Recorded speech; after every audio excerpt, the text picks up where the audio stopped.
நம்ம ஒரு பகுதி ஒரு வசனத்தை நம்ம தியானத்துக்காக நம்ம எடுத்துக்கொள்வோம். அப்போஸ்தலனாகிய யூதா எழுதின பொதுவான நிருபம் 21வது வசனத்தை நாம் தியானத்துக்காக எடுத்துக்கொள்வோம். அப்போஸ்தலனாகிய யூதா எழுதின பொதுவான நிருபம் 21வது வசனம். தேவனுடைய அன்பிலே உங்களை காத்துக்கொண்டு நித்திய ஜீவனுக்கு ஏதுவாக நம்முடைய கர்த்தராகிய இயேசு கிறிஸ்துவினுடைய இரக்கத்தை பெற காத்திருங்கள். அல்லேலூயா. அருமையான கர்த்தருடைய பிள்ளைகளை எல்லாரும் மீது எடுத்துப்போம். Page number 333. பேஜ் நம்பர் 333 21வது வசனம். எல்லாரும் சேர்ந்து ஒரு முறை வாசிங்க.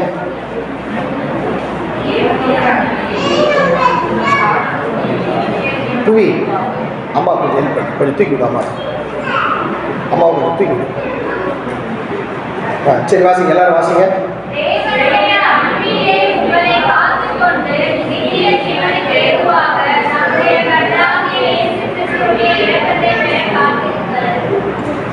ஒரு பக்கம் தான் வாசிங்க, இந்த பக்கத்தில் வாசிக்கணும் இல்லையா? 333 பேஜ் நம்பர். எல்லாரும் சேர்ந்து இன்னொரு முறை வாசிங்க.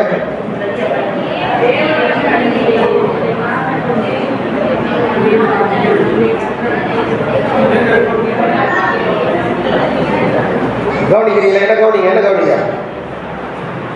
333 பேஜ் நம்பர். எல்லாரும் சேர்ந்து வாசிங்க. வாசிங்க.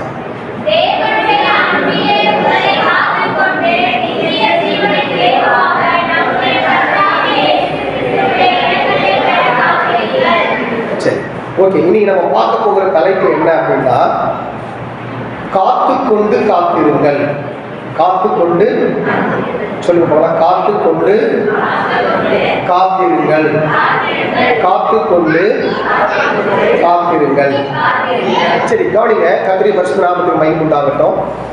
நம்ம எதை காத்துக்கொள்ள வேண்டும், எதற்காக காத்திருக்க வேண்டும்? எதை காத்துக்கொள்ள வேண்டும், எதற்காக காத்திருக்க வேண்டும் என்ற 2 காரியங்களை இந்த வசனத்திலிருந்து நாம் பார்க்க போகிறோம். அருமையான கர்த்தருடைய பிள்ளைகளை, தேவனுடைய அன்பிலே உங்களை காத்துக்கொண்டு என்று சொல்லப்படும். தேவனுடைய அன்பிலே. அப்போ அருமையான கர்த்தருடைய பிள்ளைகளை, நம்ம ஒவ்வொருத்தரும் எதில் காத்துக்கொள்ள முடியும் அப்படின்னு சொன்னா, தேவனுடைய அன்பினால் தான் நம் ஒவ்வொருவரும் காத்துக்கொள்ள முடியும். நாம் எதை காத்துக்கொள்ள வேண்டும் என்று சொன்னால், முதலாவது இருதயத்தை காத்துக்கொள்ள வேண்டும். இருதயத்தை நல்லா கவனிக்கணும். எல்லாம் listen to me. Listen to me. Don't speak. கர்த்தருடைய பரிசுத்த நாமத்துக்கு மகிமை உண்டாகட்டும். கவனிங்க. இப்போ நம்முடைய இருதயம் இருக்கு. நம்முடைய நம்ம தூக்கி முன்னாடி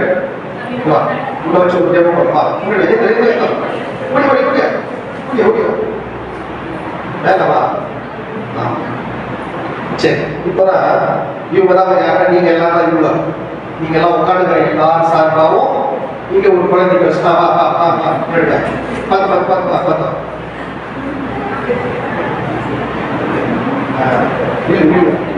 இப்போ நீங்க எல்லாம் உட்காந்துக்கிற, நீங்க தான் இவங்க வச்சுட்டீங்க. சரி, இப்போ எல்லாரும் கர்த்தருடைய சபையில வந்து உட்கார்ந்து வந்துருக்கீங்க. எதுக்காக வந்திருக்கிறீங்க அப்படின்னா, தேவனுடைய வார்த்தையை பெற்றுக்கொள்ள வந்திருக்கீங்க. தேவனுடைய வார்த்தையை பெற்றுக்கொள்ள வந்திருக்கீங்க. சரிங்களா? இப்போ கர்த்தருடைய வார்த்தை உங்களிடத்துல வருது.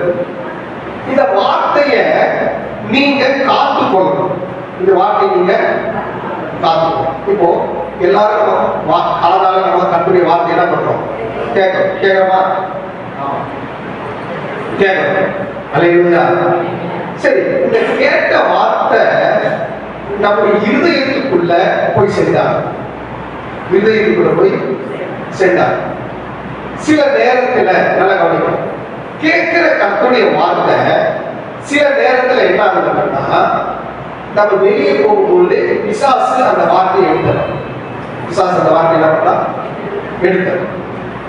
சில பேருக்கு வீட்டுல போய் கொஞ்ச நேரம் அந்த வார்த்தை நமக்கு ஞாபகம் இருக்கும், அப்புறம் நம்ம அந்த வார்த்தை. சிலருக்கு கொஞ்ச நாட்கள் இருந்து அதுக்கப்புறம் போயிடும். நல்ல கவனம். இதுதான் ஆண்டவராகிய இயேசு கிறிஸ்து என்ன சொன்னார் அப்படின்னா, ஒருவன் விதைக்க புறப்பட்டான். ஒருவன் விதைக்க புறப்பட்டான். ஒரு விதை வழி அருகே விழுந்தது. இன்னொரு விதை கற்பாறை மேலே விழுந்தது. இன்னொரு விதை முச்செடியில் விழுந்தது. இன்னொரு விதை நல்ல நிலத்தில் விழுந்தது. சரிங்களா? சரி, கரெக்டா நல்ல. இப்ப இவங்க 2 பேரும் கேட்கறாங்க, வசனத்தை கேட்கறாங்க. ஆனா நல்லா கவனிக்கணும். அதுல மத்தேயு 13ஆம் அதிகாரம் 19ஆம் வசனத்தை வாசிக்கும்போது, மத்தேயு 13:19 வாசிக்கும்போது, ஒருவன் ராஜ்யத்தின் வசனத்தை கேட்டு உணராது இருக்கும் போது, நல்லா கவனிக்கணும், உணராது இருக்கும் போது பொல்லாங்கன் வந்து அவன் இருதயத்தில் விதைக்கப்பட்டதை பறித்துக் கொள்ளுகிறான். அவனே வழியருகே விதைக்கப்பட்டவன். அல்லேலூயா. அப்ப விதைங்கிறது கர்த்தருடைய வார்த்தை. நல்லா கவனிக்கணும். விதைங்கிறது கர்த்தருடைய வார்த்தை. இப்போ இந்த விதை இந்த காது வழியா போய் இருதயத்தில் செட் ஆகும். இருதயத்தில் செட் ஆகும். அல்லேலூயா. இப்ப இந்த இருதயத்துல இருந்து பிசாசு எப்படி எடுக்கிறான்னா, கேட்ட வசனத்தை உணராம இருந்தால் பிசாசு எடுக்கிறான் வசனத்தை. அல்லேலூயா. அப்படி வசனத்தை இருதயத்துக்குள்ள போட்ட வசனத்தை என்ன பண்ணணும்னா காத்து கொள்ளணும். அல்லேலூயா. என்ன பண்ணணும்?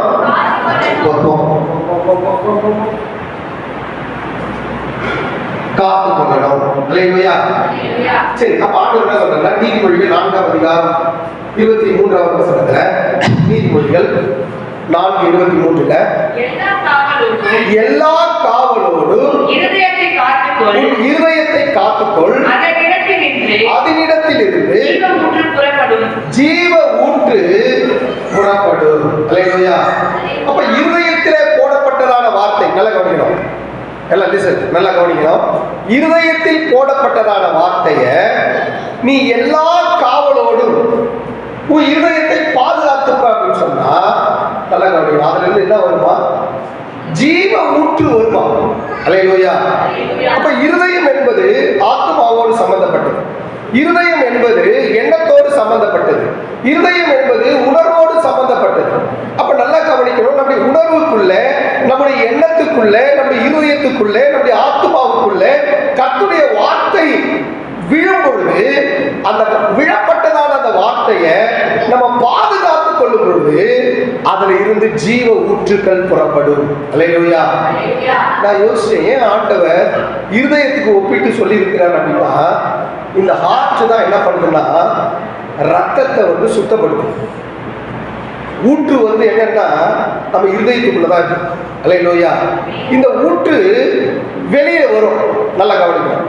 இருதயத்தின் நிறைவினால் வாய் பேசும் என்று சொல்லப்படுது. இருதயத்தின் நிறைவினால் வாய் பேசும். அப்ப இருதயத்தில் இருக்கிறது தான் நம்ம என்ன செய்வோம்? நம்ம வாயால பேசுவோம். அல்லேலூயா.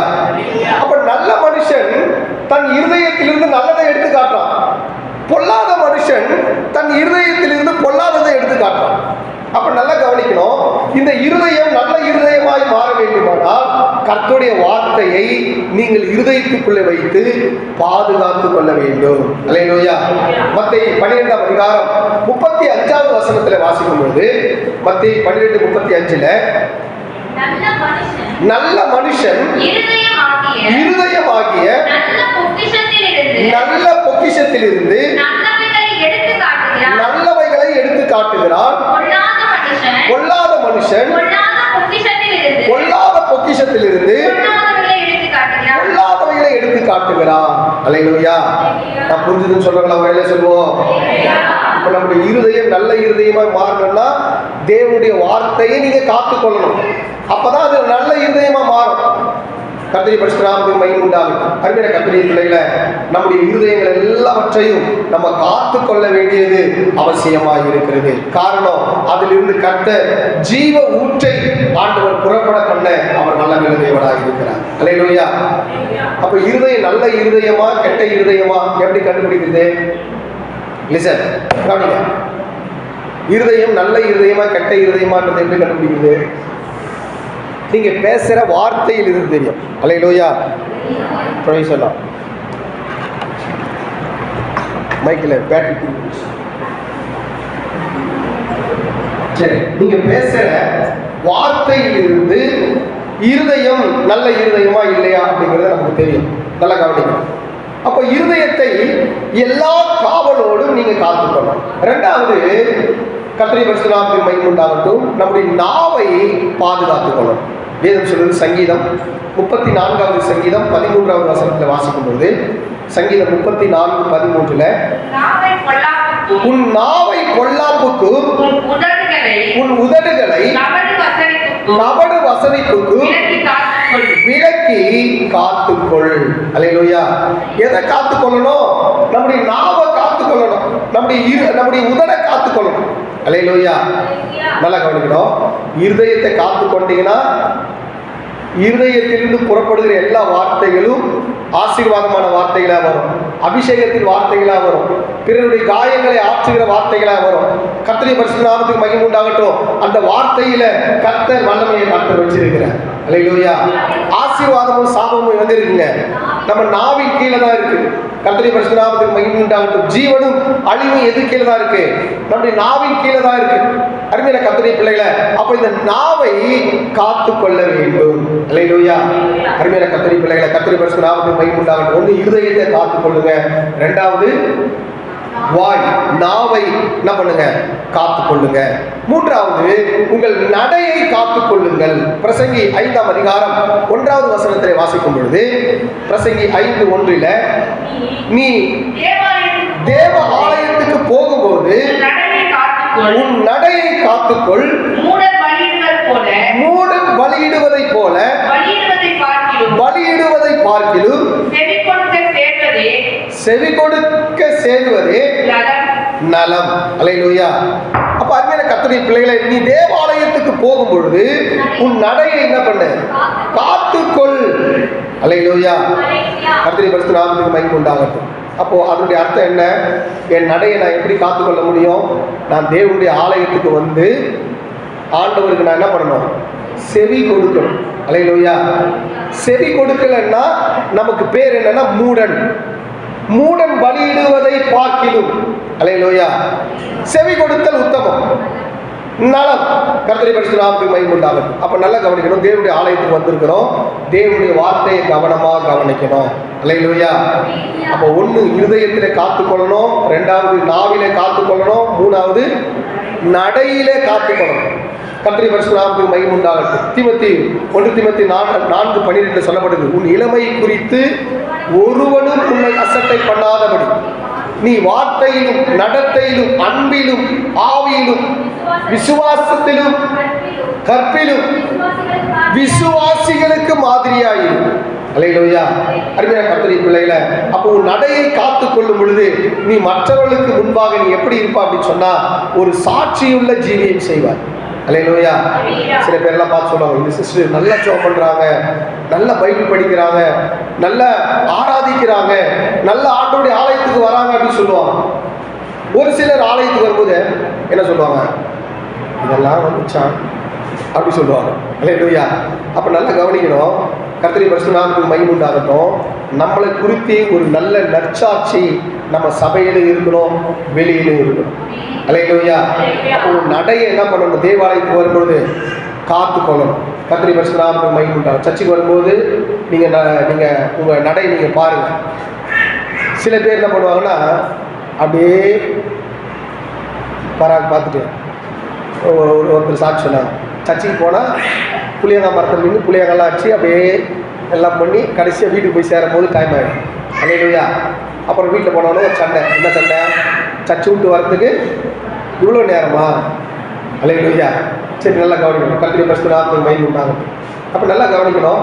நம்ம இருதயத்தை காத்துக்கொள்ளணும், நாவை காத்துக்கொள்ளணும், நம்முடைய நடை என்ன பண்ணணும்? காத்துக்கணும். சரி, காத்துக்கொள்றதுக்கு நான் என்ன செய்யணும் அப்படின்னா, கர்த்தருடைய கட்டளைகளை நம்முடைய இருதயத்திலும் நம்முடைய வாயிலும் நம்முடைய நடையிலும் கர்த்தருடைய வார்த்தை நிறைந்திருக்கும்.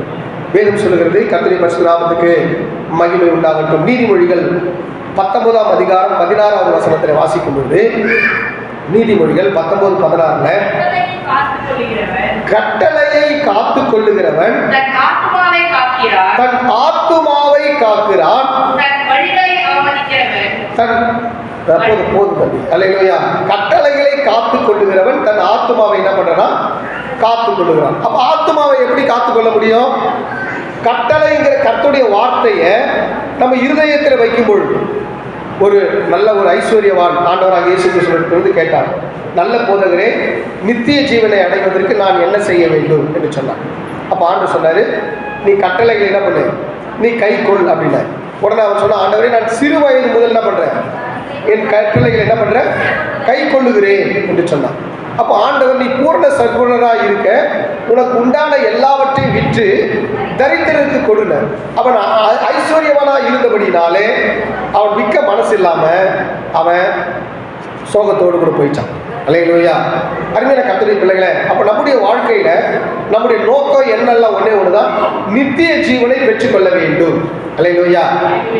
நம்ம நேத்திகம் ஆராதனைக்கு வரோம், தேவனை ஆராதிப்பதற்கு துதிப்பதற்கு வரோம். எல்லாத்துடைய முக்கிய நோக்கம் என்னன்னா, நித்திய ஜீவனை பெற்றுக்கொள்ளணும். அல்லேலூயா. அப்ப அந்த நித்திய ஜீவனை பெற்றுக்கொள்ளணும் அப்படின்னு சொன்னா, கட்டளையை உன் இருதயத்திலே பத்திரமாய் பாதுகாக்கணும். அதுதான் உன் ஆத்மாவுக்கு பாதுகாப்பு.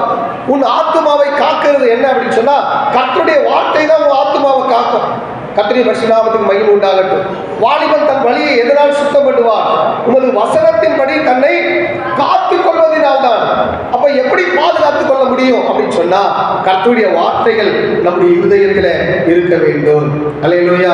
அருமையான கர்த்தருடைய பிள்ளைகளை, கர்த்தருடைய பரிசுநாமத்துக்கு மகிமை உண்டாகட்டும். இந்த உலகத்துல நம் கரைபடாதபடிக்கு நம்ம பாதுகாத்துக் கொள்ள வேண்டும். அப்ப கரைபடாதபடிக்கு பாதுகாத்துக் கொள்ளணும்னு சொன்னா, நமக்கு பக்தி அதிகமா தேவை. அல்லேலூயா. கர்த்தருடைய பரிசுநாமத்துக்கு மகிமை உண்டாகட்டும். நமக்கு ரொம்ப அதிகமாக பக்தி இருக்கு அப்படிங்கிறது சில நேரத்தில் நம்முடைய செயல்களில் நம்ம காண்பிக்க முடியும். அல்லேலூயா. சில பேர்லாம் பார்த்தீங்கன்னா பக்தி முத்திச்சுன்னு சொன்னால் ரோடுன்னு கூட பார்க்க மாட்டாங்க, ரோட்டில் உருளுவாங்க. எதுங்க? ரோட்டில் உருளுவாங்க. ஏதாவது ஒரு தெய்வத்துக்கு இருக்குதுன்னு சொன்னால் அந்த தெய்வத்துக்காக அவன் அசிங்கெல்லாம் பார்க்க மாட்டான். என்ன பண்ணுவான்? ரோட்டில் கூட உருளுவான். கோயிலை சுற்றி உருள்றாங்க. எதனால்? அவங்க பக்தியை வெளிப்படுத்துவதற்கு. அல்லேலூயா. அப்போ நமக்கு பக்தி இருக்குன்னு எதில் தெரியும் அப்படின்னு சொன்னால், உலகத்தால் கரைபடாதபடி எந்த ஒரு மனுஷன் தன்னை பாதுகாத்துக் கொள்கிறானோ அவனுக்கு பக்தி அதிகமாக இருக்குன்னு அர்த்தம். அல்லேலூயா.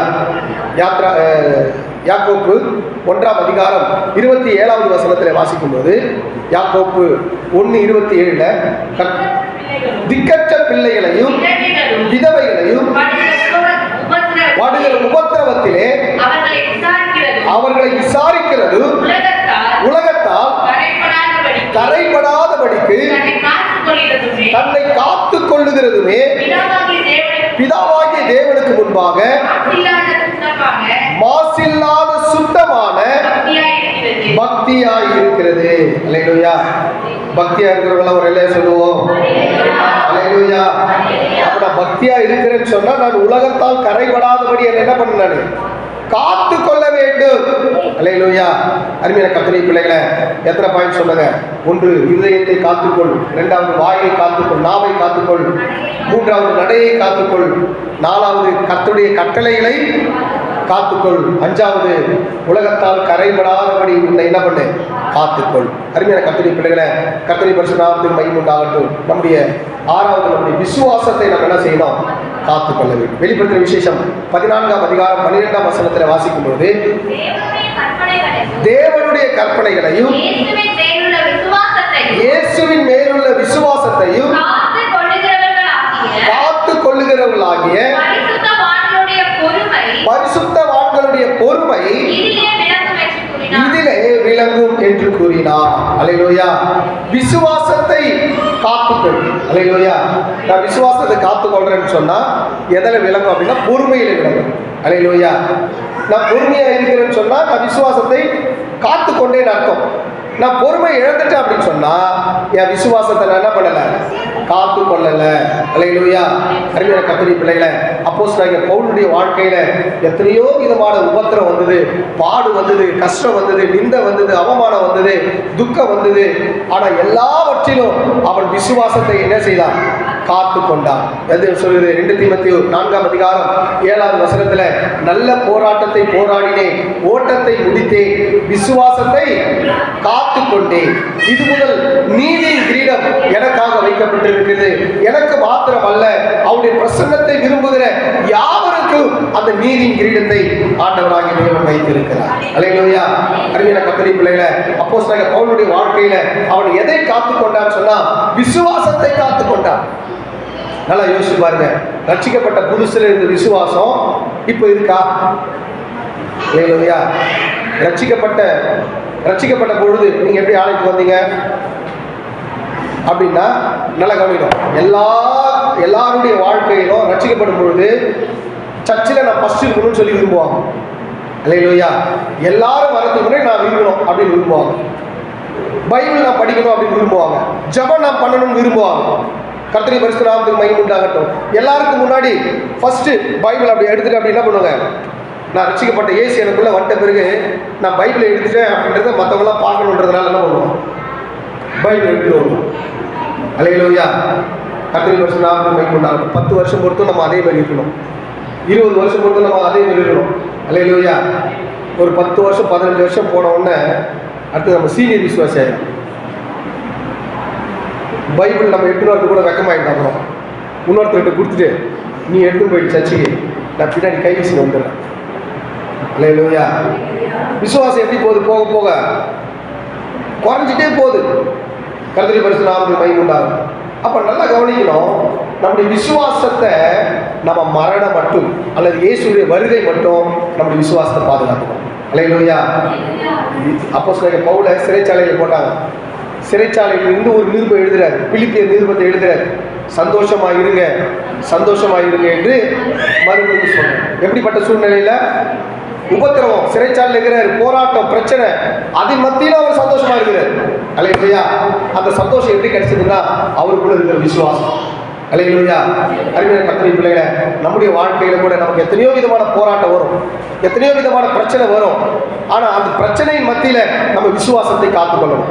அந்த பிரச்சனையின் மத்தியில வசனத்தை நம்ம இருதயத்துல காத்துக்கொள்ளணும். அந்த பிரச்சனையின் மத்தியில கர்த்தருடைய பரிசுத்த நாமத்துக்கு மகிமை உண்டாகட்டும். தேவன் நம்மளை அழைத்த அழைப்பில நம்ம உறுதியா இருக்கணும். அல்லேலூயா. யார் என்ன பண்ணாலும், யார் என்ன சொன்னாலும் பரவாயில்ல, நான் தேவனை ஆராதிக்க போகிறேன். அல்லேலூயா. நம்ம அருமையான கர்த்தருடைய பிள்ளைகளை, யூதா நிருபத்துல 1ஆம் அதிகாரம் 21வது வசனம் சொல்லுது, தேவனுடைய அன்பிலே உங்களை காத்துக்கொண்டு. அப்போ தேவன் நம்ம மேல வைத்த அன்பின் நிமித்தமாக நம்ம இது எல்லாவற்றையும் நம்மளால காத்துக்கொள்ள முடியும். அல்லேலூயா. வசனத்தை காத்துக்கொள்ள முடியும், விசுவாசத்தை காத்துக்கொள்ள முடியும், இருதயத்தை காத்துக்கொள்ள முடியும். அறிவியல் கர்த்தருடைய பிள்ளைகளை, இதெல்லாம் எதுக்கு அப்படின்னு சொன்னா, நீங்க நித்திய ஜீவனை பெற வேண்டும். அல்லேலூயா.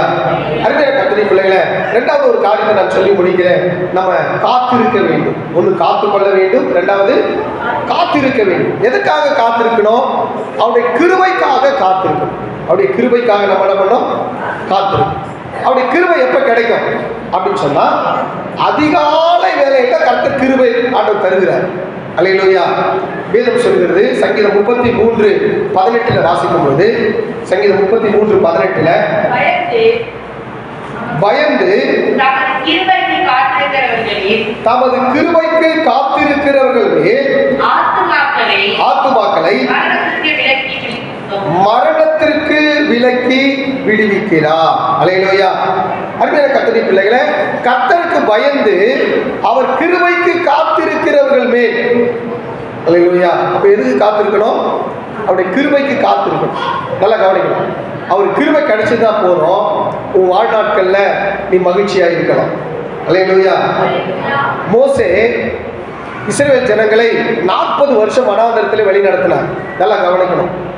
கிட்டத்தட்ட 25 லட்சம் ஜனங்களுக்கு, 6 லட்சம் புருஷர்கள், 6 லட்சம் மனைவியை பார்த்து ஆளுக்கு ஒரு 2 பிள்ளைங்க போட்டாங்கன்னா 25 லட்சம் பேர் நடத்தினார். நல்லா கவனிக்கணும்.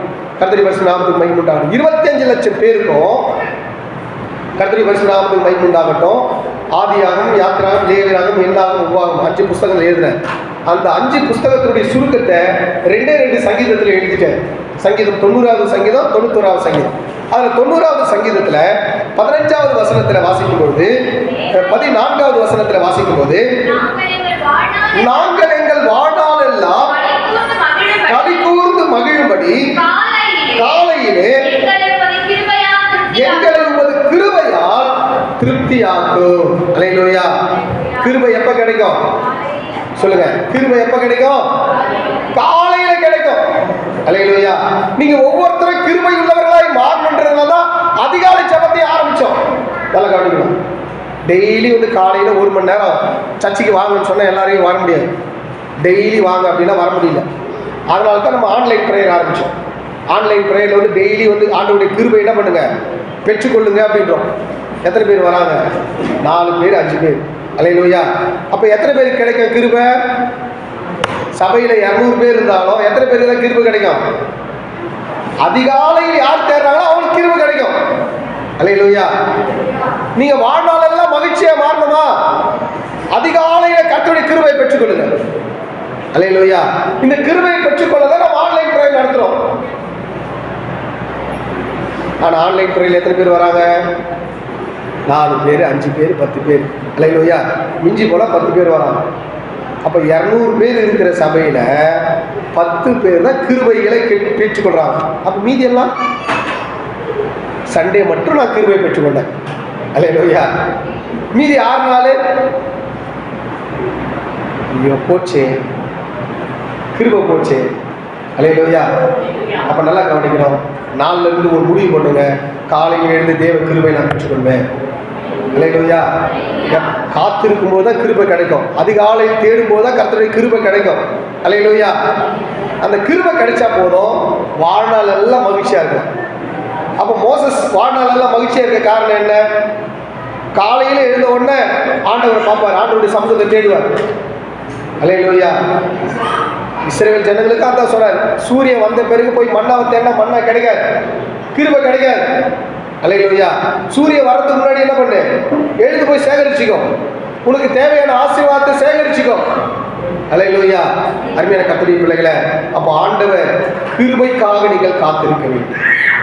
2வது, கர்த்தருடைய பரிசுத்த நாமத்துக்கு மகிமை உண்டாகட்டும். எதற்கு காத்திருக்கணும் அப்படின்னு சொன்னா, வேதம் சொல்லுகிறது, ஏசாயா 40ஆம் அதிகாரம் 31வது வசனத்தில் வாசிக்கும் பொழுது, கர்த்தருடைய பரிசுத்த நாமத்துக்கு கர்த்தருக்கு காத்திருக்கிறவர்கள் புது பெலன் அடைவார்கள், கழுகுகளை சேட்டைகளை அடித்துக் கொண்டு எழும்புவார்கள், அவர்கள் ஓடினாலும் நிலைப்படையா, நடந்தாலும் சோர்ந்து போகார். அப்ப ஆண்டவருடைய கிருபைக்கு காத்திருக்கணும். கர்த்தருடைய பரிசுத்த நாமத்துக்கு மகிமை உண்டாகட்டும். ஆண்டவருடைய பலத்துக்காக காத்திருக்கணும். அருமையான கர்த்தருடைய பிள்ளைகளை, ஆண்டவருடைய பலனை நீங்க பெற்றுக்கொண்டீங்கன்னு சொன்னா அந்த நாள் முழுவதும் கர்த்தர் உங்களுக்கு ஆசீர்வாதமாய் மாற்ற அவர் வல்லமையுள்ள தேவனாய் இருக்கிறார். அல்லேலூயா. ஒரு கிருபைக்கு காத்திரு. 2வது, கர்த்தருடைய பலனுக்காக காத்திரு. 3வது, இயேசுடைய வருகைக்காக நீ காத்திரு. அல்லேலூயா. எப்பொழுது மணவாளன் வருவார் என்று சொல்லி காத்திருக்கிறவர்கள் பாக்கியவான். லூக்கா 12ஆம் அதிகாரம் 36வது வசனத்தில் வாசிக்கும் பொழுது, லூக்கா 12:36 கர்த்தருடைய பரிசுத்த நாமத்துக்கு மகிமை உண்டாகட்டும். தங்கள் எஜமான் கல்யாணத்திலிருந்து வந்து தட்டும்போது உடனே அவருக்கு திறக்கும்படி எப்பொழுது வருவார் என்று காத்திருக்கிற மனுஷன். அல்லேலூயா. எப்பொழுது வருவார்? காத்திருக்கிற மனுஷன். எத்தனை பேர் காத்திருக்கிறீங்க இயேசு வருகைக்கு? அல்லேலூயா. மணவாள் நீங்க எப்போ வர போறீங்க? நான் எப்பொழுது உங்களோடு கூட இருக்க போறேன். அல்லேலூயா. அப்ப அருமையான கர்த்தருடைய பிள்ளைகளே, காத்து கொள்றதை பத்தி 7 பாயிண்ட் சொன்னேன், காத்திருக்கிறத பத்தி 3 பாயிண்ட் சொன்னேன். அல்லேலூயா. அப்ப இயேசு சீக்கிரமாய் வரப்போகிறார். மணவாளனாக இயேசு வரப்போகிறார். மணவாட்டி சபையே, நீ ஆயத்தமா இருக்கிறையா? ஆயத்தம் இருக்கிறவங்கள அவர் இல்லை சொல்லுவோம்.